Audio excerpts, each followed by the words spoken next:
예, 얼마 전에 유행했던 글 중에 여러분 그 주보사의 간지의 내용을 보시면 그 내용이 나옵니다. 일반적으로 나이에 따라서 그 아버지에 대한 인상이 변하게 되는데 4살 때, 4세 때는 아빠는 무엇이나 할 수 있다.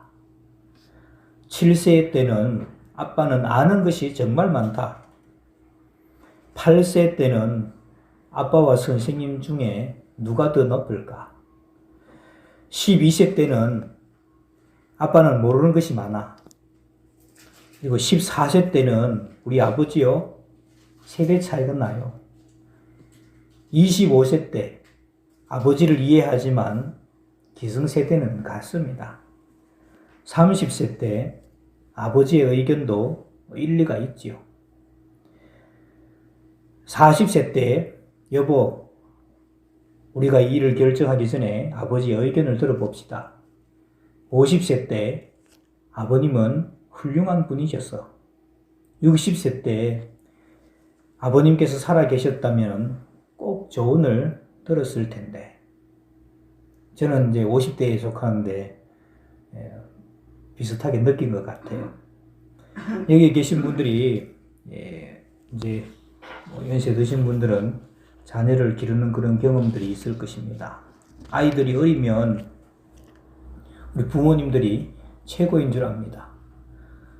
자기 부모님들은 힘도 제일 세고 뭐든지 다 할 수 있다고 생각합니다. 그러다가 어느 정도 자라면 아버지도 별 수 없는 사람이라는 것을 알게 되고, 또 시간이 더 지나서 자기 자신이 그 부모의 자리에 서보면서 다시 부모의 위대함을 깨닫게 됩니다. 그때는 오히려 부모의 부족분을 이해하며 채워주기도 합니다.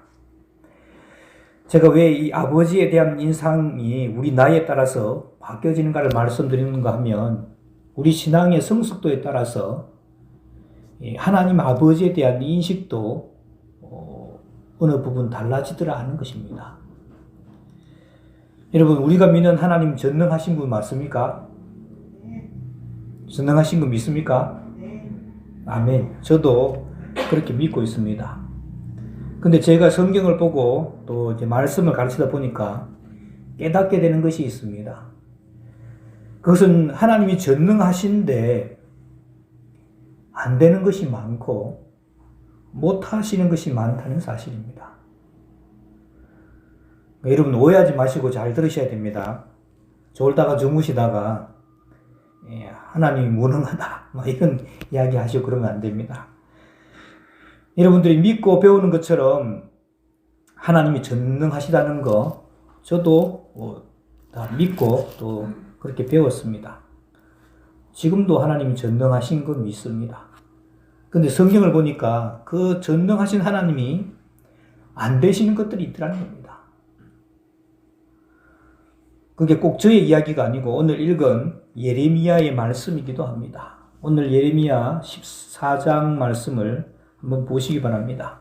이 예레미야는 이 남쪽 유다, 여러분 이제 이스라엘 역사에 보면 북이스라엘과 남유다 분열 왕국으로 있다가 북이스라엘은 먼저 멸망을 하고 남쪽 유다도 멸망을 당하는데, 멸망당하기 전부터 멸망당한 후까지 활동한 선지자가 바로 이 예레미야입니다. 그러니까 나라 전체가 죄를 지어서 멸망을 당할 것이다 라는 이 예언을 자기 입으로 이렇게 말해놓고 자기 당대에 그것이 이루어지는 것을 자기 눈으로 목도한 사람입니다. 나라가 멸망을 하면 그 과정에 얼마나 많은 어려움이 있겠습니까? 우리도 6.25를 겪었기 때문에 전쟁이 얼마나 끔찍한 것인가 하는 것을 어느 정도 이해를 합니다. 우리가 직접 전쟁 세대를 겪었지는 않지만은 그 전쟁 겪고 난 이후 후유증 같은 것들을 지금도 우리가 경험하고 있죠. 나라가 멸망하는 그런 과정에서 자기 고국이 어려움을 당하는 그 모습을 보며 얼마나 마음이 아팠겠습니까? 오늘 14장 1절에서 6절까지는 범죄한 이스라엘 나라에 주어지는 재앙에 대해서 설명을 하고 있습니다. 여러분 읽지는 않겠지만 여러분 눈으로 한번 살펴보시기 바랍니다. 예레미야서 14장 1절에서 6절 말씀. 범죄한 이스라엘 나라에 주어지는 재앙에 대해서 소개를 하는데, 가뭄이 들어서 땅바닥이 거북등처럼 갈라지고 사람들뿐만 아니라 들짐승들까지도 기근 때문에 헐떡거리며 죽어가고 있는 상황을 묘사를 하고 있습니다. 그게 1절에서 6절까지 말씀이죠. 그리고 7절 말씀 우리 한번 같이 읽어볼까요? 읽어봤지만은 우리 같이 읽어보겠습니다. 시작. 여호와여, 우리의 죄악이 우리에게 대하여 증언할지라도 주는 주의 이름을 위하여 일하소서. 우리의 타락함이 많으니이다. 우리가 주께 범죄하였나이다. 아멘. 이 말씀은 우리가 솔직히 하나님 앞에서 지은 죄가 많다는 것입니다. 자기도 인정한다는 것이죠. 이 예레미야도 우리가 하나님 앞에 범죄했음을 인정합니다. 그렇지만 죄악에 빠진 사람들 때문에 하나님이 되셔가지고 하나님이 손을 놓으시면 안 되지 않습니까?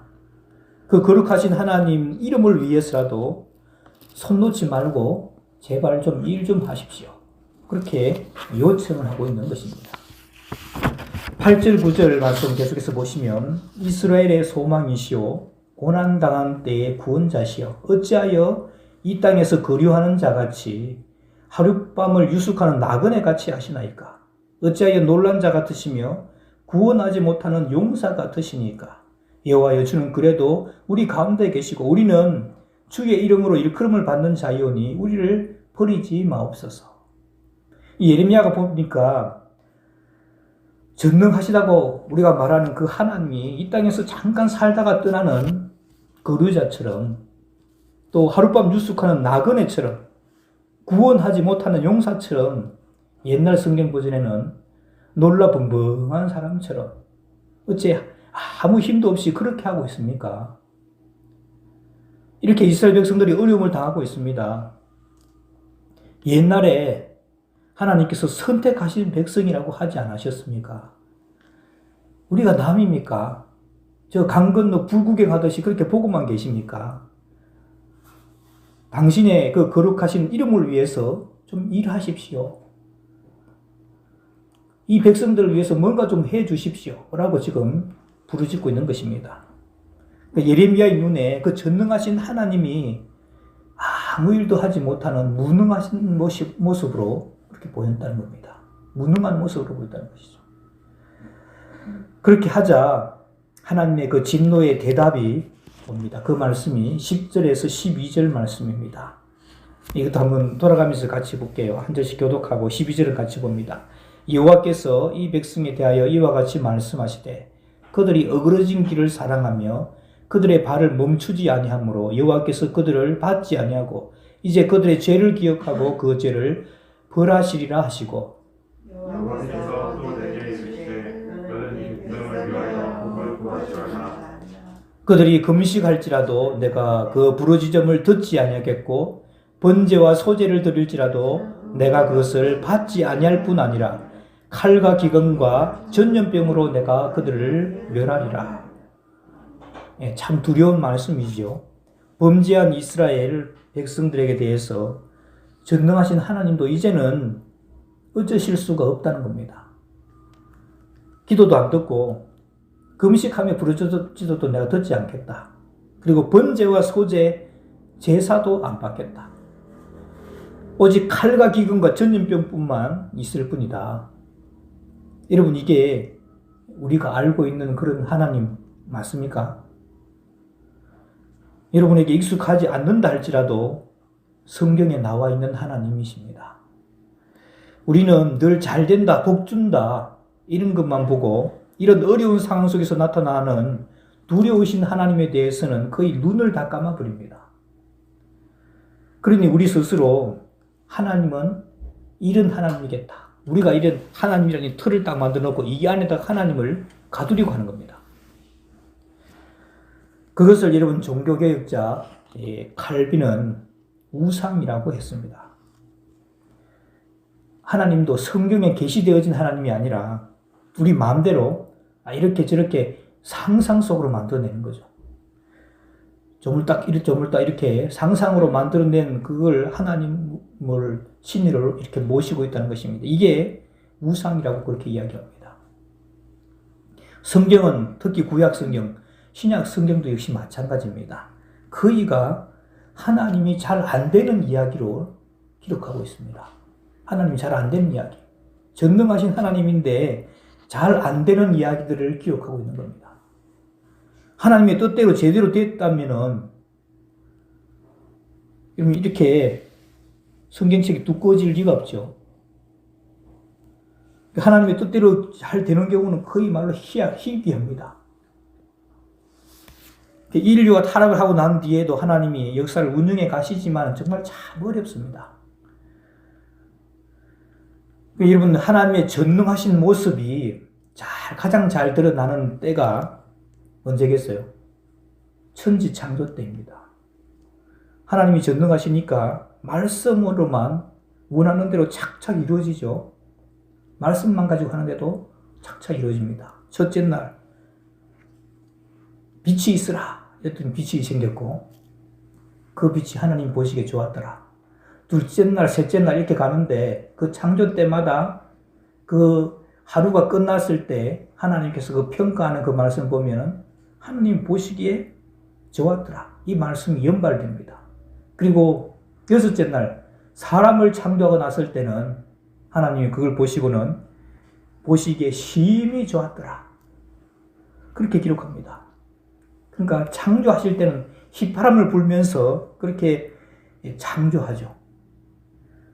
근데 창조한 이후에 사람들이 타락을 하고 나자 타락한 모든 것을 회복시키는데 그 전능하신 하나님이 피투성이가 되는 것입니다.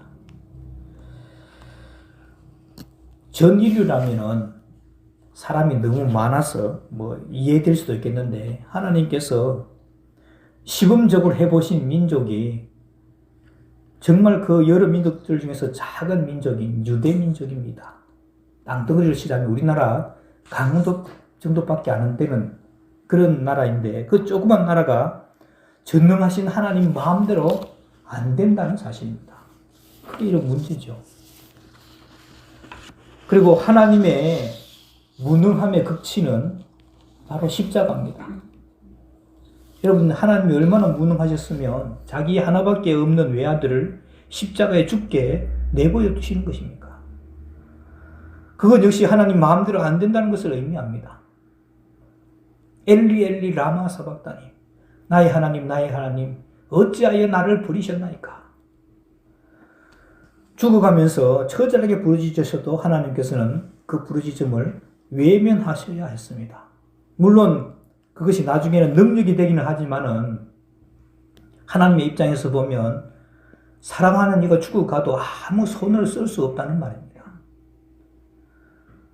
여러분, 오늘날은 그럼 제대로 되고 있습니까? 오늘날도 제대로 된다면 이 지구상에 있는 사람들이 다 예수 믿고 구원받은 백성으로 살아야 되지 않겠습니까? 근데 이 지구상에 기독교인들의 퍼센테이지가 높지 않습니다. 그러면 그 외의 사람들은 다 어디로 갑니까? 구원이 예수님께로 난다고 우리가 믿고 가르쳤으니까 그 사람들 다 지옥 갈 거 아니겠어요? 그러니까 오늘 하루에만 해도 수십만이 넘는 사람들이 예수도 모르고 하나님도 모르고 다 지옥으로 가고 있는 것입니다. 그렇지 않겠어요? 그럼 그것에 대해서 하나님 무슨 대책이 있느냐? 제가 볼 때는 없습니다. 만약에 이러한 사실이 마음에 안타까워서 이렇게 막 마음이 안타까워 여기는 사람이 있다면 이 오늘 예레미야가 드렸던 이 기도를 저절로 나오지 않겠어요? 코로나가 전 세계에 퍼져가지고 그것도 하루 이틀도 아니고 2년 동안이나 퍼져가지고 온 세계 사람들이 마스크 쓰고 다니고 있고, 제가 어저께 이게 통계를 통계를 좀 보니까 지금까지 누적으로 코로나 때문에 죽은 사람들이 580만이 넘어요. 전 세계적으로. 우리나라에서는 7천 명이 넘습니다. 그러니까 하루에 보니까 10,000명씩 이상씩 죽어요. 죽는 사람만. 걸리는 사람이 아니고 죽는 사람만. 이렇게 막 해서 전염병이 판을 치고 있는데 도대체 하나님은 뭐 하고 계십니까? 예레미야가 느꼈던 것처럼 하나님의 무능함을 느끼지 않을까 하는 것입니다. 하나님이 되셔가지고 뭔가 하셔야 되지 않습니까? 이 사람들 다 죽게 내버려 두실 것입니까? 오늘날도 수십만 명의 사람들 예수님도 모르고 하나님도 모르고 죽어가고 있는데 하나님 되셔가지고 뭔가 좀 하셔야 되지 않습니까? 이런 기도가 이 예레미야처럼 저절로 나올 수 있는 것이죠. 언젠가 말씀을 드렸는데 하나님께서 하시는 일이 크게 세 가지가 있습니다. 첫째는 하나님이 스스로 하는 일이 있습니다. 천지창조 같은 일들은 하나님이 스스로 하시는 것이죠. 그러니까 하나님이 스스로 하는 일인데 하나님은 졸지도 아니하시고 주무시지도 아니하시고 또 게으르지도 않고 신실하시니까 그 일들이 잘 이루어집니다. 그리고 두 번째, 천사를 시켜서 하는 일입니다. 그것도 역시 하나님이 하시는 건데 하나님께서는 수많은 천사들을 거느리고 계신데 그 천사들을 통해서 일하는 것이죠. 근데 그 천사들도 이미 못된 천사들은 타락을 했습니다.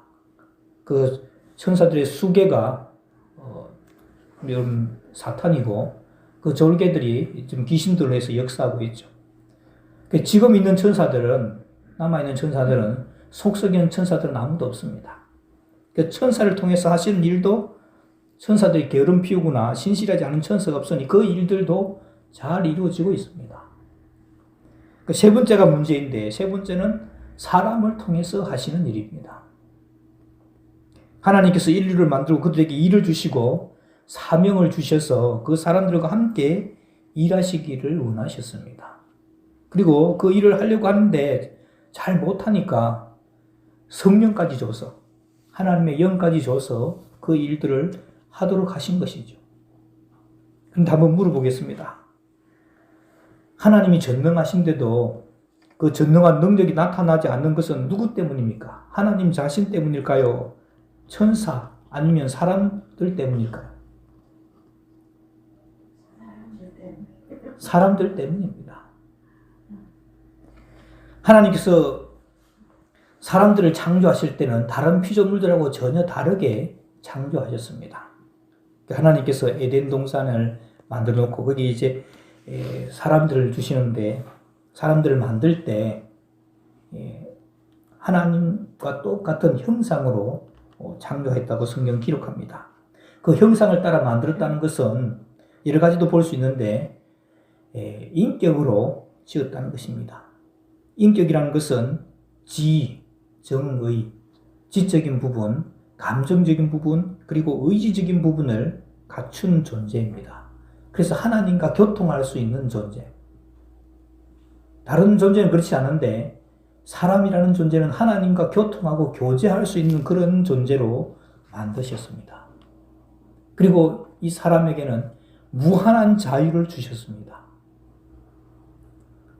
어느 만큼의 자유를 주셨는가 하니까 자기를 지은 창조주 하나님마저도 배반할 수 있을 만큼의 자유를 주신 것입니다. 또한 지금까지 하나님께서는 그 자유를 여전히 베풀고 계십니다. 하나님을 믿을 수도 있지만은 하나님을 안 믿어도 되는 자유까지도 주셨습니다. 이런 자연 만물들은 너무너무 하나님께 순종을 잘합니다. 여러분 출애굽 때를 보십시오. 개구리, 이, 파리, 메뚜기 이런 재앙들을 내리는데 이런 것들은 하나님 말씀에 참 순종을 잘하죠. 많아져라 그러면은 막 많아지고 너무 많아져가지고 안 되겠어 이제 물에 빠져 죽으라 그러면 다 빠져 죽습니다. 근데 사람인 이 바로 왕은 마음을 돌이키기가 정말 어렵습니다. 메추라기는 여러분 아무 데서 죽지 않고 하나님의 뜻대로 이스라엘 진영에 와서 떨어져 죽습니다. 그렇게 죽으니까 이스라엘 백성들에게 양식이 되어지는 것이죠. 죽는 것도 이제 이 메추라기들은 하나님의 뜻에 순종해서 죽는데 이스라엘 백성들은 하나님 말씀대로 순종하며 사는 것도 어렵습니다. 요나를 삼킨 물고기는 요나의 배가 출발할 때부터 풍랑 속을 헤맬 때까지 요나가 언제 떨어지나 하고 그 뒤를 따라갈 거 아니겠어요? 떨어지면 얼른 삼켜야 되니까. 근데 사람인 요나는 여간해서 순종하지 않습니다. 사람을 인격으로 지으셨기 때문에 힘으로 하거나 완력으로 하지 않습니다. 만약에 하나님이 나타나셔서 능력을 해버렸으면은 벌써 끝났겠죠. 근데 그렇게 하지 않으십니다. 가끔씩 보면 우리 이제 조금 연세 드신 분들 우리 남편 확 마음을 바꿔주셔서 확 뒤집어 놓아가지고 예수 믿게 해주십시오. 그렇게 기도하시는 분이 들어 있습니다. 근데 기도하는 거는 의미는 잘 알겠는데 하나님 그렇게 하셔요, 안 하셔요? 그렇게 안 하십니다. 그렇게 해버리면 우리는 로봇가 되는 거죠. 하나님이 그냥 인류상에 몇 사람이 구원 안 받는다 할지라도 그렇게는 하지 않으셔요. 억지로 사람을 힘으로 완력으로 하지 않으시는 겁니다. 그러니까 여러분 어려워지는 거죠. 성경책도 이렇게 두꺼워지는 겁니다.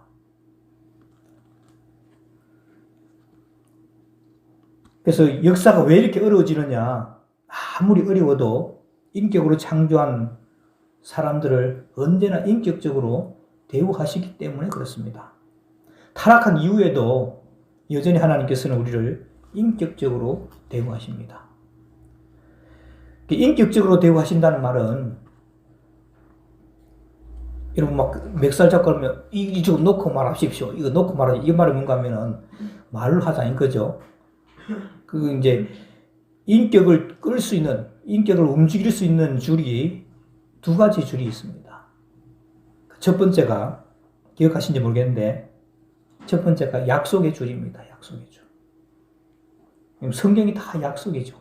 우리가 11시부터 하나님 앞에 예배 드린다. 이게 약속되어졌으니까 그 줄에 끌려서 여러분들이 와 있죠. 성경이 다 약속인데 구약, 신약 다 약속입니다.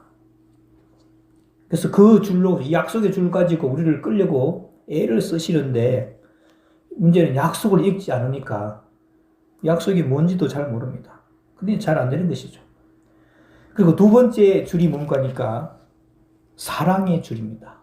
다른 말로는 사람의 줄이죠. 여러분 그 주보사의 간지 보면 밑에 성경 구절이 나와 있죠. 호세아서 11장 4절 말씀 우리 같이 읽어볼까요? 호세아서 11장 4절 시작.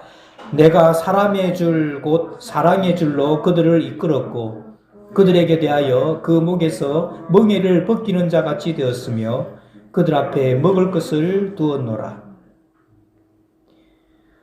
그리스도의 사랑이 우리를 강권하시도다. 고린도후서 5장 14절에 그런 말씀이 나와 있습니다. 그러니까 그리스도의 사랑이 우리를 막 강력하게 권면해서 우리를 움직이게 한다는 그런 말입니다. 그러면 그리스도의 사랑을 누가 전달합니까? 누가 전달하죠? 먼저 그리스도의 사랑을 체험한 사람이 전달하는 겁니다. 그리스도의 사랑을 전달하는 사람은 예수 믿은 사람들, 예수님의 사랑을 체험한 사람들이 그걸 전달하겠죠. 그러니까 여러분 사람의 줄이란 겁니다. 그래서 여기 아까 우리 호세아서 말씀 보면 사람의 줄 곧 사랑의 줄. 그러니까 내 주위에서 사람들이 나를 예수님께로 끌고 하나님께로 끌고 가는 그런 줄들이 있습니다.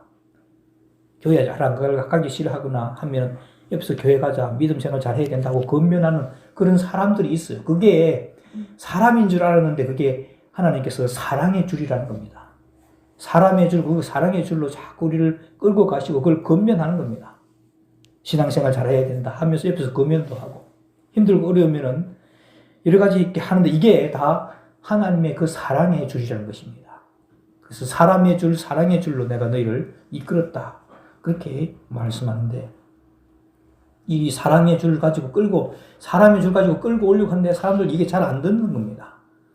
그래서 여러분 이거 줄은 뭘 가지고 누구를 통해서 하는 거니까 사람을 통해서 하는 겁니다. 사람을 통해서. 약속의 말씀을 전해줘야 알아야 읽어야 이게 또 움직여질 것이고 그리스도의 사랑을 알아야 움직여질 텐데 어떻게 알겠어요? 전해줘야 알 거 아니겠어요? 이 사람을 통해서 그 일들을 하신다는 겁니다. 근데 성경을 보면은 하나님의 전능하신 역사들이 나타나기도 합니다. 성경에 곳곳에 역사들이, 기적의 역사들이, 능력의 역사들이 있잖아요. 그런 거 보면, 그건 이제 우리가 흔히 기적이라고 말하는데, 성경에 나타난 수많은 기적들을 잘 살펴보면, 거기는 반드시 전능하신 하나님의 능력에 협조하는 사람들이 있다는 것을 우리가 알게 됩니다.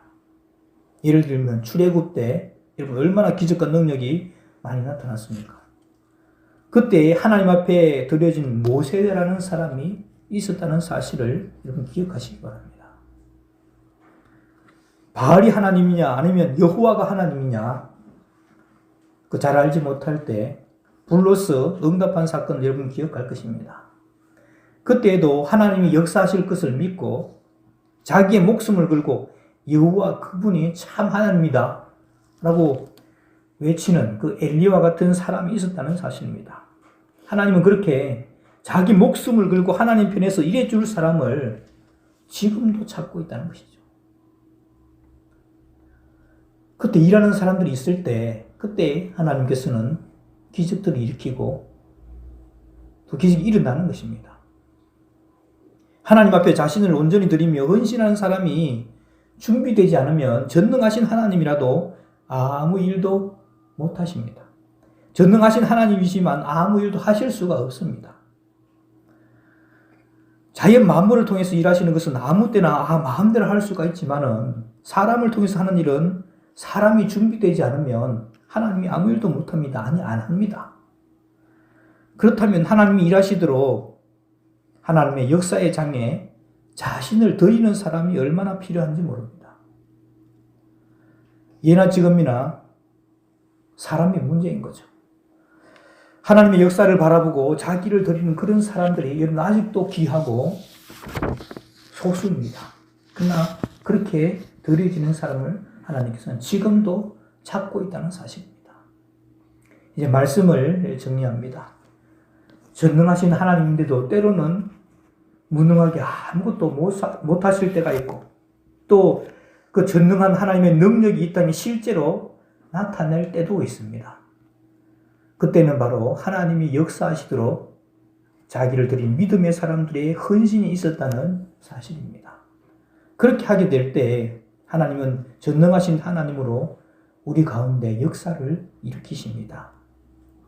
제가 바라기는 하나님의 기적과 전능한 역사 가운데 다른 사람도 다른 사람이지만 여러분 자신이 그 역사의 현장에 함께 있기를 바랍니다. 하나님의 전능한 역사 가운데 함께 귀하게 쓰임받을 수 있는 하나님의 사람들 다 될 수 있게 되기를 주님의 이름으로 축원합니다.